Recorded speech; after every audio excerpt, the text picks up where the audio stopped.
Hi everyone, I hope you're doing well.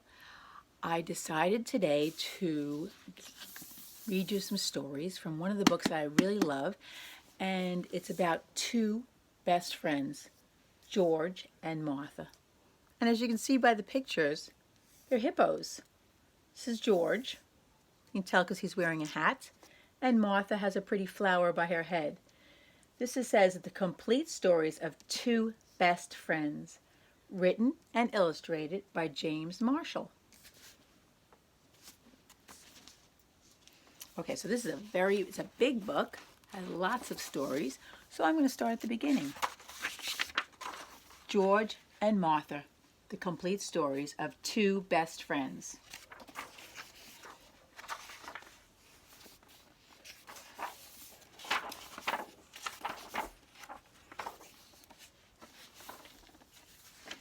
Five stories about two great friends. Story number one is called Split Pea Soup.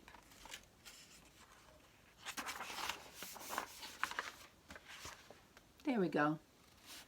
So there's Martha. She's in the kitchen. You can tell she's cooking at her stove right there. And it says, Martha was very fond of making split pea soup. Sometimes she made it all day long.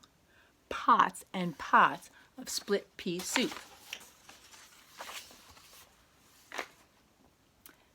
If there was one thing that George was not fond of, it was split pea soup. As a matter of fact, George hated split pea soup more than anything else in the world. But it was hard for him to tell Martha. I don't know why it was hard. He should have just spoken up.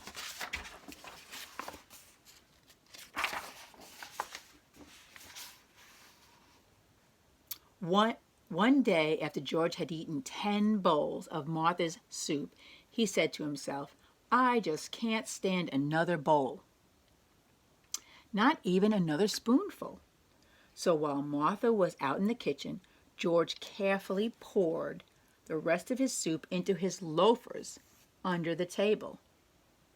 Now she will think I have eaten it, he said. But Martha was watching him from the kitchen. So he poured it into his shoes. So here they are back again at the table together. And she starts to speak to him and she says, how do you expect to walk home with your loafers full of split pea soup? Oh dear, said George, you saw me? And why didn't you tell me that you hate split pea soup, said Martha. I didn't want to hurt your feelings, said George. That's silly, said Martha. Friends should always be able to tell each other the truth. As a matter of fact, I don't like split pea soup either. I only like to make it.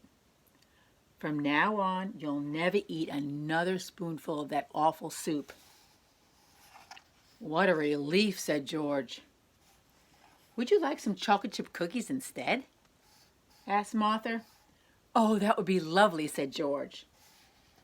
Then you shall have them, said his friend.